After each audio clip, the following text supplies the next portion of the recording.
Hey guys, hope you're doing well. It's Coeval here. I've got a 10 Alien game for you guys, and the reason it's 10 Alien is because this is tournament coverage. We got the Season 18 Division 2 tournament, and I'm facing Phoenix in the first round.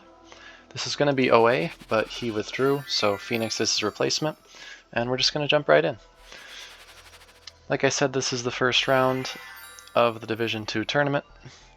Phoenix is a casino player, also plays 10 seconds, and dabbles in 60s too. A pretty solid player across all sets, but mains 10R, and also has done some 10G, but not for a while. So he's ran a lot of 10 grassy games, but it's just been a minute. Said that he didn't really have much time to practice 10 Alien or anything like that. I am just coming back from vacation, having not played in 2 weeks or so. So here I'm able to actually get down there. He doesn't trap me, and because he's not able to advance, he has to pebble down. I can just drain the spirit. Yeah, he deprots me, but I can always get some damage off on him. I know that he can't go down there with the pebble hole. If the pebble hole was open, maybe I would have treed instead. Treed that hole. And now I'm just going to play to the Arma. I've got a superior map position because eventually in the long run the shooting stars are going to hit up at the top of the map. So I'm just going to chill down here. I decided to even make it even harder for him to get down to me, and just tree that little spot so I can prepare a telly. And I'm pretty safe here. Maybe a different move that he could have done instead of advancing toward me and summoning a spirit would be to just pebble down himself, and then have a little hidey hole so that he doesn't have to worry about my Ray on cooldown. Instead, he is opting to rush a little bit, which depending on his book could be good if he's got a rush spell or two. Like here, in this case, Water Ball would be really strong. But instead he does Pegasus, and I'm like, okay, I'm chilling. I can just Flight Prod again when it comes up, which I do. And then also the Shooting Stars is going to whittle away at his Pegasus, right? So here it seems like he didn't really book for 10 Alien because Water Ball is really popular on that map. And that's fine. He did admit to me that he hasn't really had much practice, and he's been just bringing like a 10 grassy book instead. So totally understandable. I was also kind of rusty. The extent of what I knew about this map is that Water Ball and Maelstrom are pretty solid. That's about it. I think I had played 1v3 games the day before we went at it with this tournament match. So he is going to chip away with me with Aura, and I'm going to chip away with Aura too and kind of keep him in that top left corner. The reason is the stars are just going to keep hitting him, and so he has to relocate. Here he teleports, and I just move over and Mud Ball. Again, Water Ball would be really strong here.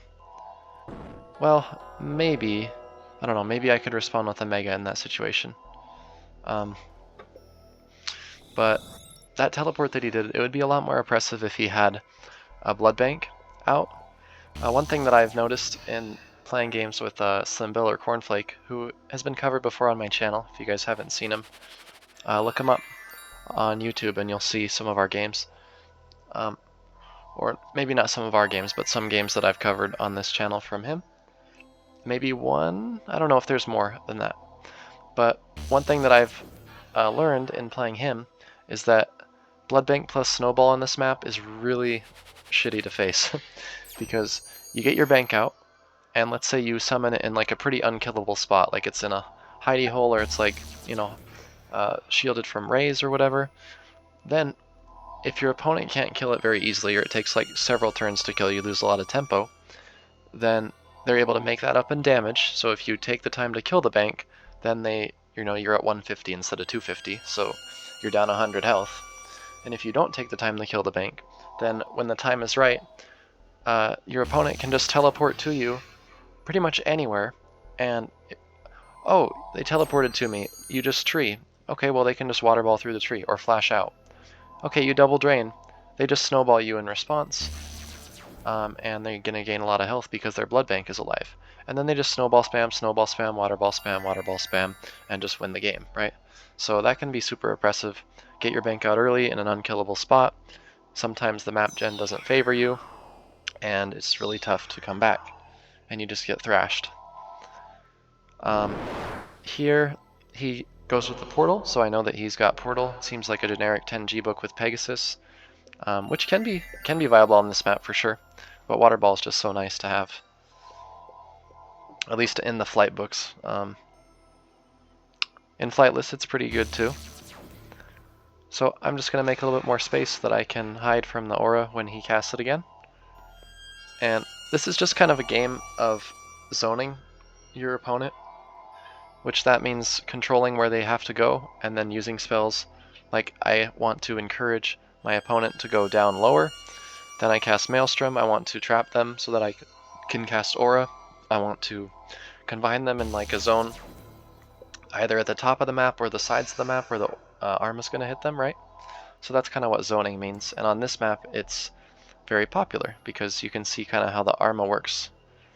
Here he makes a blunder, and I'm able to go through the portal and clock him. And he actually clocks me back, and I sink.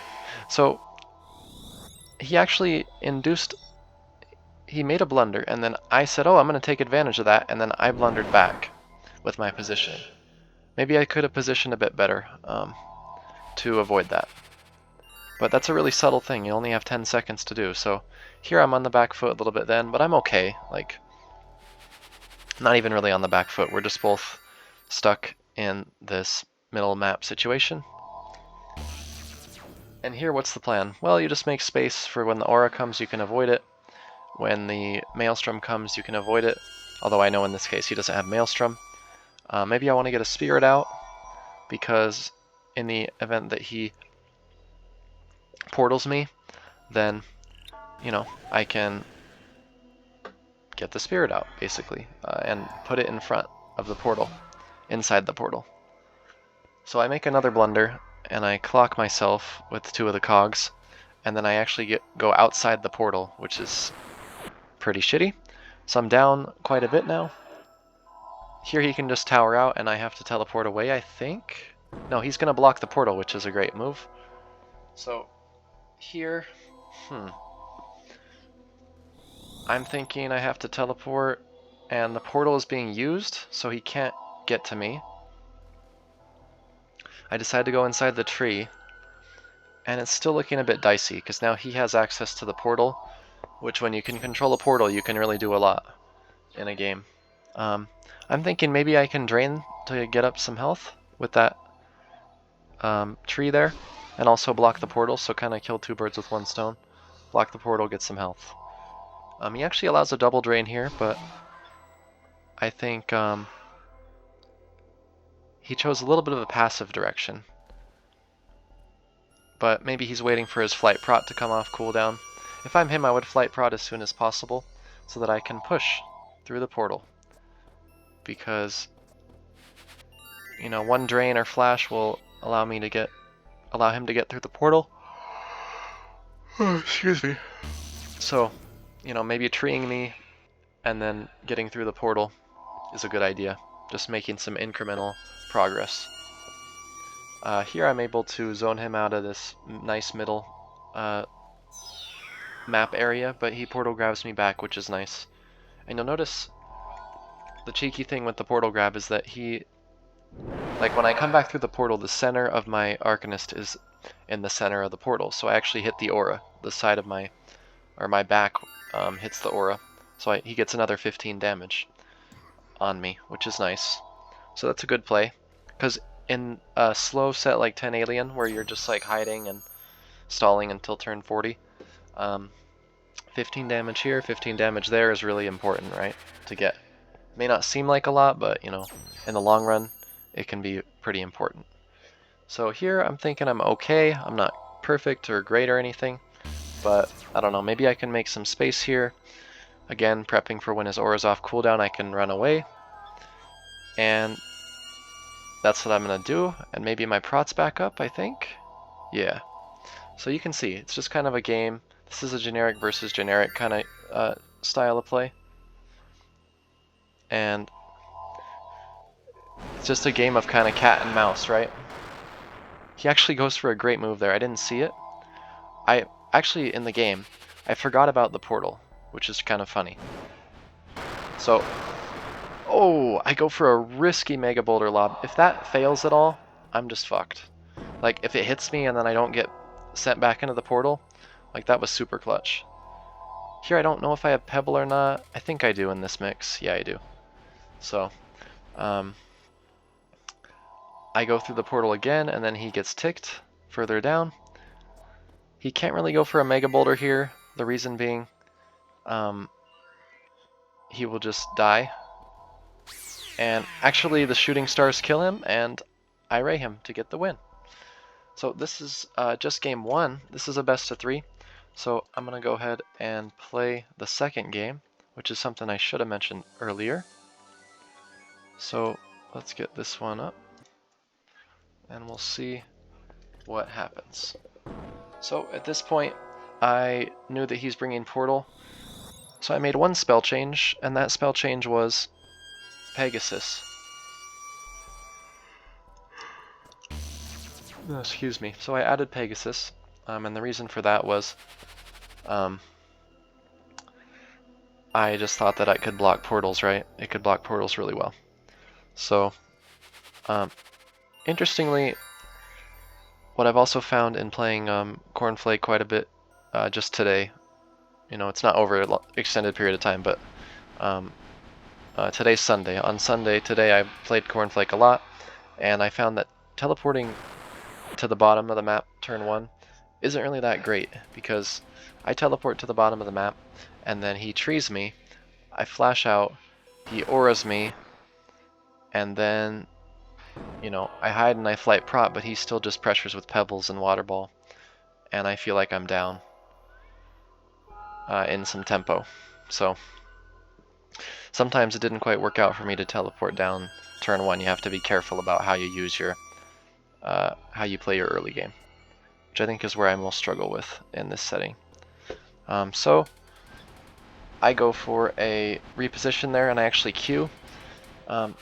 This is, I think, my only Q of the whole series, so that was one sort of slip up, but it didn't really punish me that hard. I wanted to flight prop, but I didn't have the speed, and that happens. Here I'm just going to flash out, run away again once he pebbles down. I'm not going to take that much damage. He brings out Pegasus, which I don't know if he really needs to bring out Pegasus in that situation. Okay, he's blocking Ray, but I think the most important thing in generic versus generic matchups is getting a protection shield advantage on your opponent, right?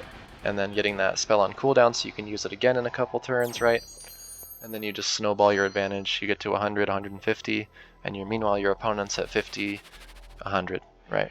So you get that advantage, and then every little 15 damage that you can do, 30 damage that you can do to the protection shield is going to be valuable to help you get the win. So here I catch him a little bit off guard with the Ray, get some AoE damage on that, not a full 50. And now my prot's going to be off cooldown again, I think. So I'm going to move and then shield. Yeah.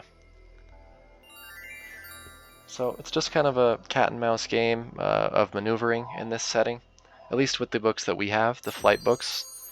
And you're seeing pretty generic mixes from both of us in this match.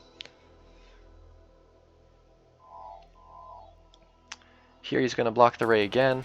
If I'm him, this is a good move. Yep, you pebble down and you protect yourself from the Arma. The kind of deeper and lower you get in the map, the better it will be for you. Because the shooting stars, as you get later in the game, they are just flying across the top half of the map. And as you can see, there's just 2 of them now, but they'll start to get more frequent and frequent. So I want to encourage him to stay up top and discourage him from going down low. I decided to spurn Array because I don't have too many other moves. you know, whittle down his Pegasus before he gets like 4 of them.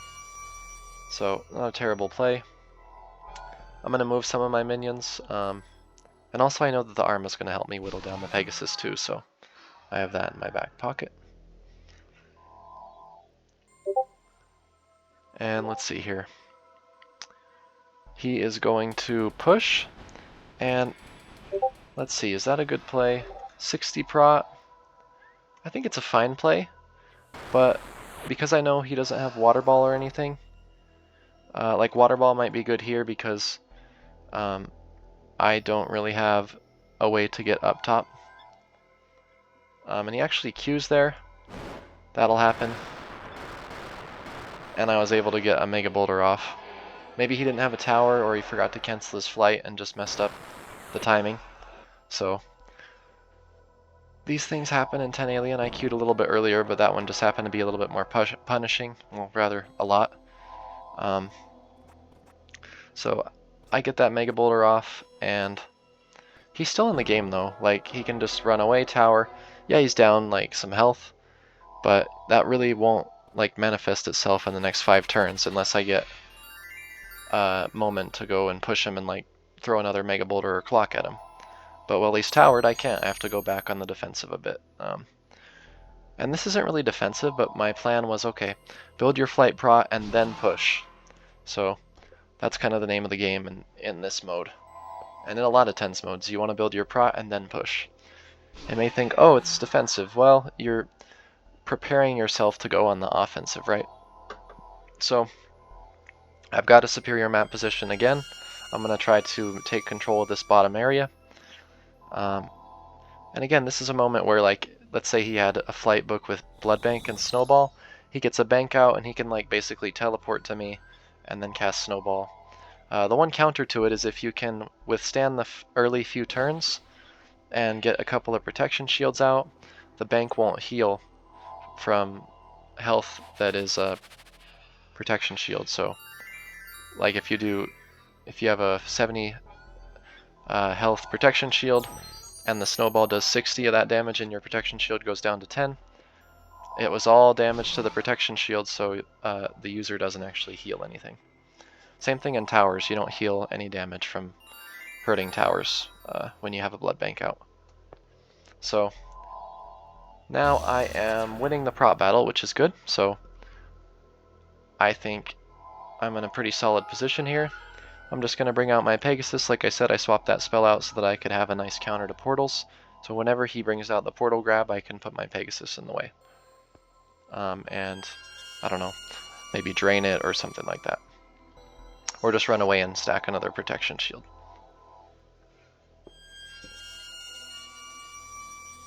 I don't have portal or anything, so I can't really push him. I just have to kind of stall for this Arma. And we're at turn 30, so he's going to deflight and flash. That's a decent move. I think sometimes it can be good to deflight and flash if you can just barely avoid the aura. And the reason you deflight there is because you fall, and then you don't get hit by the aura after you fall, right? If you stay flighted, then you still get hit by the aura when you flash, right? So that's why he deflighted there. If you're in more close quarters with your opponent, right, and then you deflight and flash out, that's probably not a good play because they can rush you, and also you have no flight to get away. But in this case, I'm halfway across the map, and I have no way of getting to him easily. Or even, I don't have any even hard ways of getting to him in a turn or two. Outside of just gating, which is just a blunder. So here he goes for the portal grab, and just was like a pixel or two off, so little blunder there, and that actually allows me to get quite a bit of damage off on his Cuckoo Clock, or on his protection shield with Cuckoo Clock. So here he has to go on the defensive, and now I'm up a lot of protection shields. The way you do that portal grab, by the way, you just go right up close to the player and then just incrementally move your mouse. When you're like a pixel or two away, you just slightly move your mouse and then you click the portal. That's at least how I do it. Just line up my mouse right up against the corner of their head, like right there, where I just pinged. So we're just kind of in a battle of auras a bit here. I'm going to get ticked, which I think is fine. So I'm just going to flash out and say, okay, I'm still 70 prod up. And this is kind of how I'm gauging my effectiveness in the game, how I'm gauging how well I'm doing, is how much up I'm on with the protection shields. So here I can go for a play, go through the portal if I'm fast enough. Do I try this? Yeah, I do. And maybe I just go for a clock. I run out of time. Oh, I don't. I barely get that off. Oof. That was a clutch play. If I don't get that off, I'm giving him a good chance to come back. And he actually... Oof. He actually mega boulders himself here, hits a pixel. And that can happen sometimes when you make a quick blunder. And you just kind of get frazzled, like when I was playing Cornflake today. He won like 12 games, I won like 6, you know, so about like a 33% win percentage-ish. And man, like you just got your whole kind of thought process about the game, the way you look at the game once you make like a small blunder is so different. And you try to make these bigger plays, or you have to navigate around like pixels, and then the time is ticking down and you're getting more stressed, and you're like, oh, maybe I shouldn't do my move, but I'm, you know, hitting the charge bar. It's like, damn, like it just really gets your heart racing, and then you just make some rash decisions sometimes. But I mean, this has happened to me countless times. You just end up in a just slightly to the left or to the right of where you wanted to be positioned. You know, if he's over to the right a little bit, he gets that mega off, maybe it goes well for him, he deflights me. I still think I probably have a good chance, especially if I have my flight back up, right? But yeah, so anyway, you guys, hope you enjoyed this video. This is a quick best of 3 first round of the season 18 tournament. Let me know what you thought of this game, and I'll be facing the winner of Cryo and 1v for the next match. Not sure yet who is going to win that game or when that's going to be played, but I'll keep you posted on the results, and see you in the next video. Have a great day. Peace out.